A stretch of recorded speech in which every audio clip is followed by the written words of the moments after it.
I can still recall the texture of the air that Friday night. It clung to me like damp silk, heavy and intimate.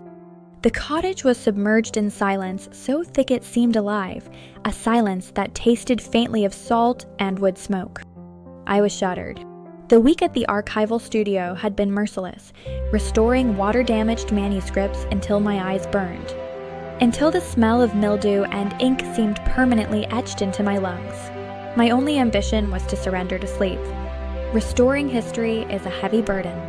I left the studio that evening with every muscle in my body feeling like lead. The world felt distant as I made my way home, longing for the sanctuary of the cottage by the sea.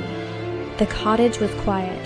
Julian had retreated to the attic hours earlier, likely buried in his design work or lost in music.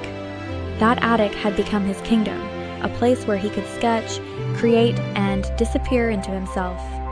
I had grown used to the rhythm of his footsteps above me, the faint hum of his speakers. Tonight, though, the house was dormant. I slid into my cotton sheets, the quilt pulled up to my chin, indulging in the rare pleasure of idleness. Moonlight cut a pale path through the linen curtains, laying ribbons across the floorboards.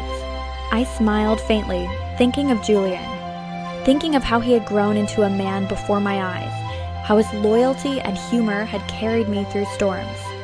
The sound of the ocean wind rattling the window frames became a lullaby, and I drifted into the depths. Then knocking. Soft, rhythmic, intentional. I floated back toward consciousness, disoriented. The sound repeated, gentle yet deliberate. A low voice vibrated through the quiet, urgent though hushed. "Sarah." Julian stood in the doorway, a silhouette against the faint glow of the landing light. His hand gripped the doorframe. "Julian." My voice rasped. "Is something wrong?" He didn't answer immediately. He lingered there, hesitant. Slowly, he pushed the door shut, enclosing us in shadow. "I couldn't sleep," he murmured. His gaze avoided mine. He took a few hesitant steps toward the bed, his movements tight, anxious, coiled. I could read the language of his body. He used to have terrible night terrors when he first arrived, echoes of the accident, of grief too raw to name. But he hadn't sought me out in years. Seeing him like this, stripped of composure, looking young again, broke something inside me. "Come here," I whispered. "Sit down. Breathe." He moved to the side of the bed, the mattress dipping under his weight. In the sliver of moonlight, I saw the fatigue haunting his eyes, the disheveled hair, the war raging silently inside him. Julian shook his head. No words.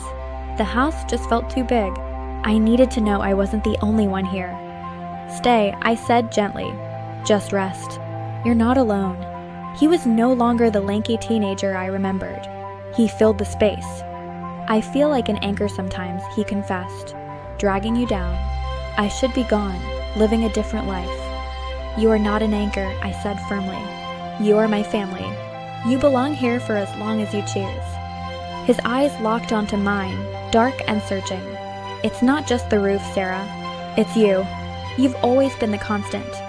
As he slept, warmth bloomed in my chest, something distinct, something that felt different than the maternal affection I had carried.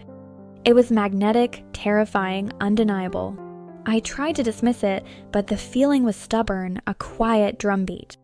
Morning arrived with pale gold light. Julian was still asleep, the anxiety of the night smoothed away. I studied him. I realized with a start that I hadn't been comforting a boy. I had been holding a man. The way he looked at me, it wasn't a ward to a guardian. I slipped out of bed, grinding coffee beans, whisking eggs. The rituals of morning offered a fleeting sense of order. When Julian walked into the kitchen, rumpled but rested, the dynamic shifted. The boyishness was gone. In its place was an intensity. "Thank you for last night, Sarah." "You don't have to thank me," I said. "I'm always here." "I know." His gaze held mine. The day moved in a haze. The atmosphere was charged, static snapping every time we brushed past each other. By evening, the weather turned. We retreated to the living room, seeking distraction in a film. The fireplace glowed like a heartbeat. We sat together on the sofa, sharing a heavy wool blanket. His arm pressed against mine, a line of heat that seared. Every shift of his body sent my pulse racing. Halfway through the film, Julian moved closer, closing the gap between us. He turned his head, eyes searching my profile. I saw the mirror of my own struggle, longing, fear, desire. Without thinking, I reached out and took his hand. His fingers laced through mine instantly. It was a silent pact. The storm arrived like an uninvited guest, dragging its fury across the horizon. The sky was bruised purple and gray. Clouds swollen with rain lashed against the windows in relentless sheets. The cottage shuddered under the wind's assault. Old beams creaked, remembering every storm it had endured. We sought refuge in routine, but my awareness of Julian was relentless.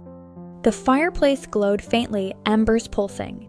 We sat together, the silence inside as loud as the thunder outside. "I can't pretend this isn't happening anymore," he whispered. "I love you. You are my everything." The confession washed over me, a relief so profound it made me dizzy. I had known it. I had felt it building. "It doesn't have to be complicated," he said. "It's just us. Who says we can't have this?" "I love you," I whispered. "I have for a long time." A slow, beautiful smile broke across his face. "I'm glad," he murmured. I was terrified I was reading the signs wrong. He leaned in slowly, giving me every chance to back away. I didn't. When his lips met mine, it was a question asked in the dark. The walls of the past crumbled. The kiss deepened. It was filled with hunger and passion we had both kept locked away. It wasn't rushed. It was deliberate, a claiming of a new reality. A deep peace settled over me. We were just two people. We had found our way to each other through the storm.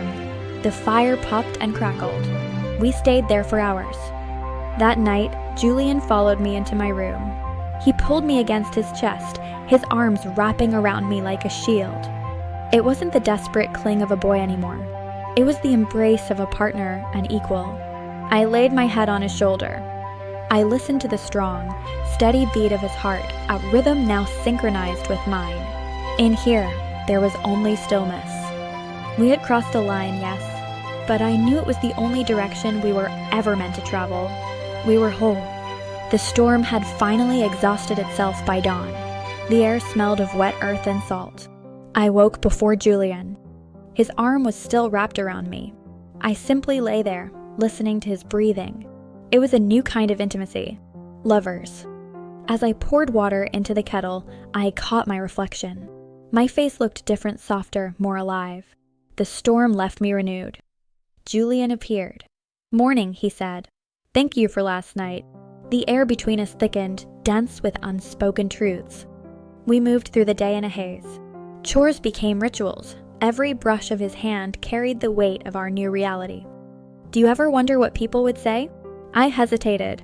The world has its rules, its judgments. But here, it's just us.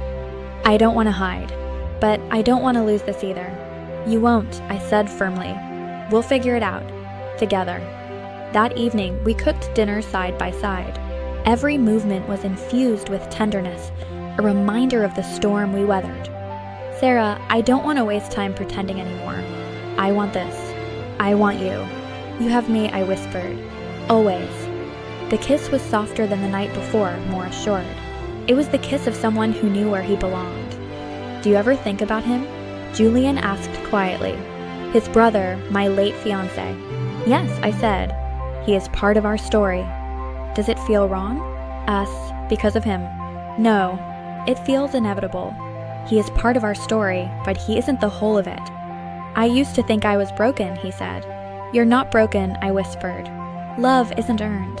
It's given, and I give it freely." The days after the storm unfolded with a strange clarity, as though the air itself had been scrubbed clean. We moved with tenderness. We sat on the porch watching the sea. "You're my home, Sarah. Not the cottage, not the sea. You." The words were undeniable. We had crossed a line, yes, but it was not a line of betrayal. It was a line of truth, of love that had grown in the shadows. The sea remembers everything. Storms and calms, losses and arrivals. And now it would remember us. Not broken, but whole. We were more than family now. We were whole, and that was enough.